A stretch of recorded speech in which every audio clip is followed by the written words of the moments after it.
오늘 함께 묵상한 말씀은 신명기 15장 1절로 11절 말씀입니다.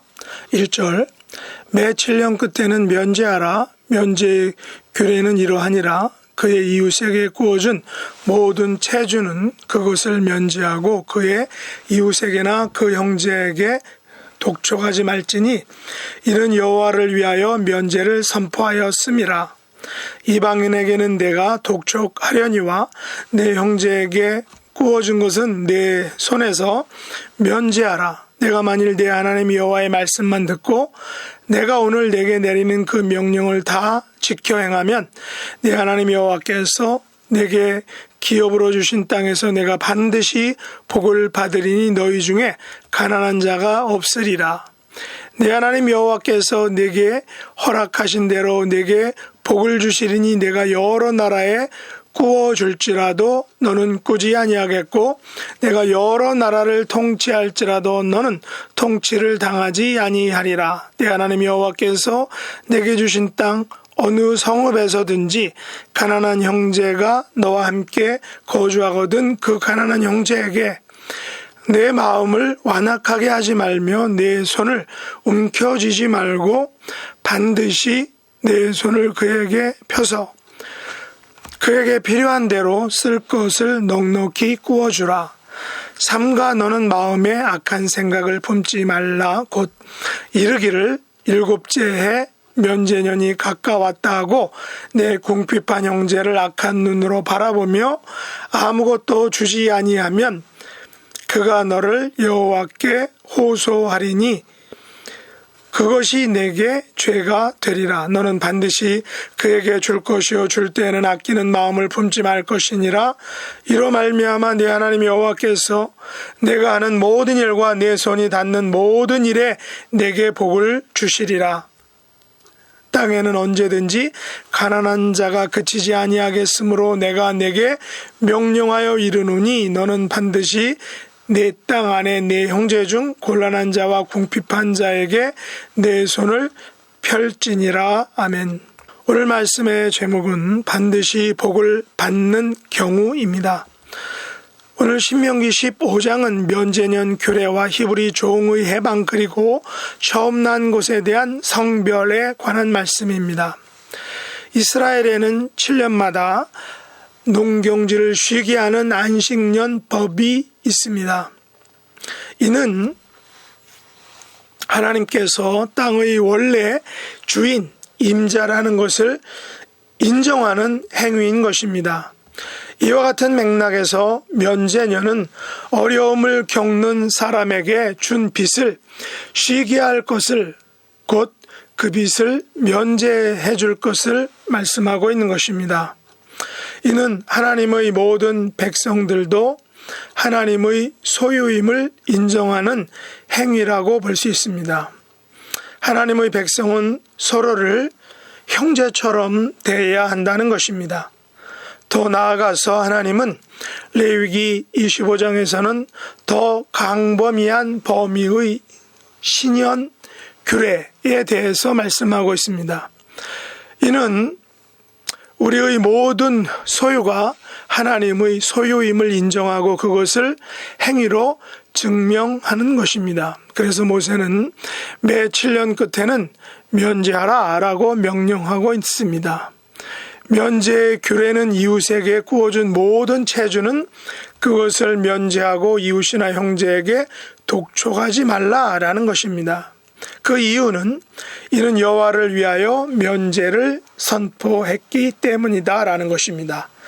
면제하라는 말의 영어 표현은 cancel debts라고 이렇게 NIV에서는 표현했습니다. 빚을 debt을 캔슬하라는 것입니다. 지워버리라는 것이죠.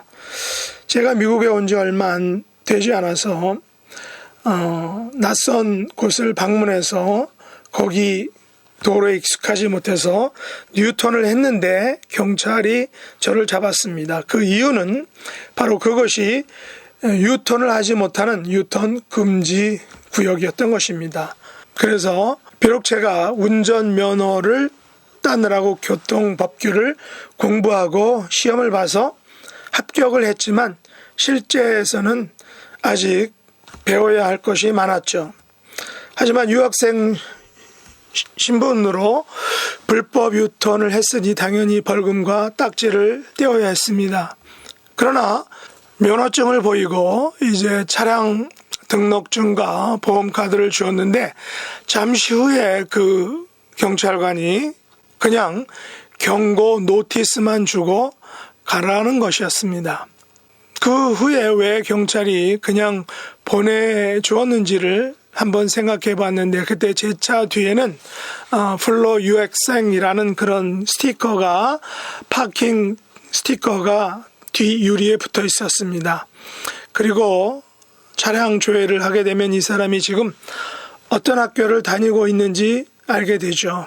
그래서 저는 그때 경찰이 저가 신학을 공부하는 목사라고 해서 아마 경고만 하고 보내준 것이 아닌가라는 그런 생각을 해봤습니다. 물론 이것이 정확한 것은 아니고 정확한 것을 알려면 당사자에게 물어봐야겠지만 어쨌든 저는 그때 그런 생각을 잠시 했던 것입니다.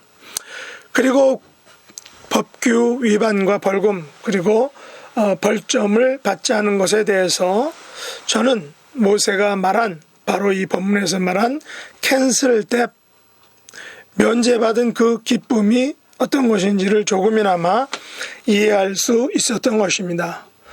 만약 하나님께서 모세를 통해 주셨던 면제년의 규례가 이스라엘 역사 가운데에서 잘 지켜졌다면 이스라엘은 더욱 살만하고 생동감 넘치는 사회가 되었을 것입니다. 그러나 안타깝게도 그 당시 하나님의 이 같은 명령과 바람은 잘 지켜지지 못했습니다. 그 이유는 인간이 가진 바로 욕심 때문일 것입니다. 하나님께서는 구워준 것을 면제하고 이웃이나 형제에게 독촉하지 않는 제너러스한 사회, 관대한 분위기의 세상을 의도하셨지만 인간의 욕심이 이것을 방해하고 있는 것입니다. 물론 오늘날 우리가 아는 유대인들은 어느 정도 이 같은 하나님의 명령을 잘 순종함으로 오늘날 정말로 얼마 되지 않는 유대인 사회가 이 세상을 움직이고 좌지우지하고 있다는 것을 우리는 이미 알고 있습니다. 흔히 말하기를 상위 0.1%인 700만 명의 부자가 가져간 세계의 부와 소득 증가분이 하위 50%인 38억 명이 돌아간 목과 같다라는 그런 통계가 있습니다. 코로나 이후 이 같은 세계의 부의 변화와 불평등은 점점 심해지고 있다고 합니다. 물론 이것을 막으려고 이미 일찍이 공산주의나 사회주의가 생겨났지만 이것 또한 인간의 욕심으로 인해서 성공하지 못한 것이 우리 인간 역사가 보여주고 있는 사실입니다. 그렇다면 우리는 성경에서 말하는 이 면제 규례에 귀를 기울여야 할 것입니다. 4절 말씀해 보면 그 해결책을 제기하고 있죠. 그 해결책을 제시하고 있다는 것입니다. 내가 만일 내 하나님 여호와의 말씀만 듣고 내가 오늘 내게 내리는 그 명령을 다 지켜 행하면 내 하나님 여호와께서 내게 기업으로 주신 땅에서 내가 반드시 복을 받으리니 너희 중에 가난한 자가 없으리라. 우리가 여호와의 말씀만 듣고 그 명령을 다 지켜 행하면 여호와께서 기업으로 주신 땅에서 반드시 복을 받으리니 우리 중에 가난한 자가 없게 된다라는 것입니다. 그러면 구체적으로 어떤 복을 주실까요? 그 복은 바로 여러 나라에 꾸어 줄지라도 꾸지 않는 복, 여러 나라를 통치할지라도 통치를 당하지 않는 그 복을 받게 된다라는 것입니다. 오늘날 이 말씀을 보면서 저는 물론 유대인들이 하나님을 그리고 예수님을 온전히 믿지는 못하지만 그러나 일찍이 이 모세의 명령을 받은 유대인들이 어느 정도 이 같은 원리를 실천하는 삶을 삶으로 오늘날 유대인들은 여러 나라에 꾸어주는 나라, 민족, 또 여러 나라를 통치하는 그런 민족이 되지 않았나 그렇게 생각해 봅니다. 그러면 이 같은 복을 받기 위해서 구체적으로 어떤 삶을 살아야 할까요? 첫째, 가난한 형제가 우리와 함께 거주하면 그 가난한 형제에게 우리의 마음을 완악하게 하지 말며 우리의 손을 움켜쥐지 말고 반드시 우리의 손을 그에게 펴서 그에게 필요한 대로 쓸 것을 넉넉히 구워 주라라는 것입니다. 둘째로 삼가 우리의 마음에 악한 생각을 품지 말고 궁핍한 형제를 악한 눈으로 바라보지 말라라는 것입니다. 만일 악한 생각을 품고 악한 눈으로 바라보며 아무것도 주지 않는다면 그 형제나 이웃이 우리를 여호와께 고소하게 되면 그것이 우리의 죄가 된다라는 것입니다. 그러므로 우리는 반드시 그에게 줄 것이요 줄 때에는 아끼는 마음을 품지 말아야 한다는 것입니다. 이로 말미암아 여호와께서 우리가 하는 모든 일과 우리의 손이 닿는 모든 일에 복을 주신다라는 것입니다. 우리가 사는 땅에는 언제든지 가난한 자가 그치지 않겠으므로 우리는 반드시 우리 안에 우리 형제 중 곤란한 자와 궁핍한 자에게 우리의 손을 펼 수 있어야 한다라는 것입니다. 지금 방문 중인 이 한국에는 서울의 노숙자들이 어디에서 사는지 잘 모르지만 우연히 저녁에 서울 한복판인 광화문과 종로의 빌딩 숲 속에서 한 건물 앞에서 한 분의 노숙자가 자리를 깔고 추위에 떨고 건물 처마에서 있는 것을 보았습니다. 물론 미국 LA에도 노숙자들이 그렇게 많은 것을 우리는 이미 알고 있습니다. 각자 사정이 있겠지만 세상의 불평등과 불균형과 불공평은 바로 하나님께서 지시하신 면제의 규례를 온전히 시행하지 않고 인간들이 욕심을 부리기 때문일 것이다라고 우리는 생각합니다. 요즘 한국에서는 각종 세금과 세율이 올라서 보통 사람들도 세금에 지어 죽는다고 합니다. 어느 사회이든 정당한 세금을 내고 또한 거두어야 하지만 개인이든 국가든 하나님께서 명령하신 면제의 규례가 주는 원리와 실천사항을 이행하지 않는다면 개인이든 국가든 하나님께서 약속하신 복을 받지 못하게 될 것입니다. 하나님께서는 이웃이나 형제에게 독촉하지 말고 여호와를 위하여 면제하라 라고 명령하고 계십니다. 비록 이방인에게는 독촉하려니와 형제에게 구워준 것은 우리 손에서 면제하라 라는 것입니다. 물론 이 같은 면제의 규례를 악용하여 오히려 구워진 형제를 어렵게 하고 파산하게 할 수도 있지만 우리들은 가난한 형제가 우리와 함께 거주하면 마음에 악한 생각을 마음을 완악하게 하지 말고 손을 움켜쥐지 말고 반드시 손을 그에게 펴서 그에게 필요한 대로 쓸 것을 넉넉히 구워주라 라고 명령하고 있습니다. 마음에 악한 생각을 품지 말고 줄 때에는 아끼는 마음을 품지 말라는 것입니다.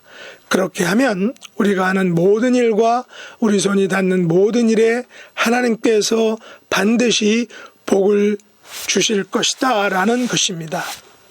우리는 눈에 보이는 것에 쉽게 투자하지만 눈에 보이지 않는 하나님께서 주시는 복에는 별 관심이 없습니다. 그러나 하나님께서는 이 세상에서 반드시 복을 받는 비결에 대해서 오늘 본문에서 분명하게 말씀하고 계십니다. 비록 힘들지만 당장은 내가 손해보는 것 같지만 오늘 말씀하신 면제 규례를 따르게 될 때에 하나님께로부터 받는 더 큰 복, 더 온전한 복을 받을 수 있다는 것입니다. 면제 규례를 온전히 따라 하나님께로부터 받는 이 같은 복을 받는 복의 사람이 될 수 있기를 예수님의 이름으로 축복합니다. 기도하겠습니다. 하나님 아버지, 저희들은 당장 눈에 보이는 것들에 집중하고 그것을 추구합니다. 그러나 면제의 규례가 보여주는 것처럼 이웃이나 형제에게 관대한 삶을 사는 것이 하나님께로부터 반드시 복을 받는 길임을 알게 하여 주시옵소서. 예수님의 이름으로 간절히 기도드리옵나이다. 아멘. 하늘에 계신 우리 아버지여, 이름이 거룩히 여김을 받으시오며 나라에 임하옵시며 뜻이 하늘에서 이룬 것 같이 땅에서도 이루어지이다. 오늘날 우리에게 일용할 양식을 주옵시고 우리가 우리에게 죄 지은 자를 사하여 준 것 같이 우리 죄를 사하여 주옵시고 우리를 시험에 들게 하지 마옵시고 다만 악에서 구하옵소서. 대개 나라와 권세와 영광이 아버지께 영원히 싸움나이다. 아멘.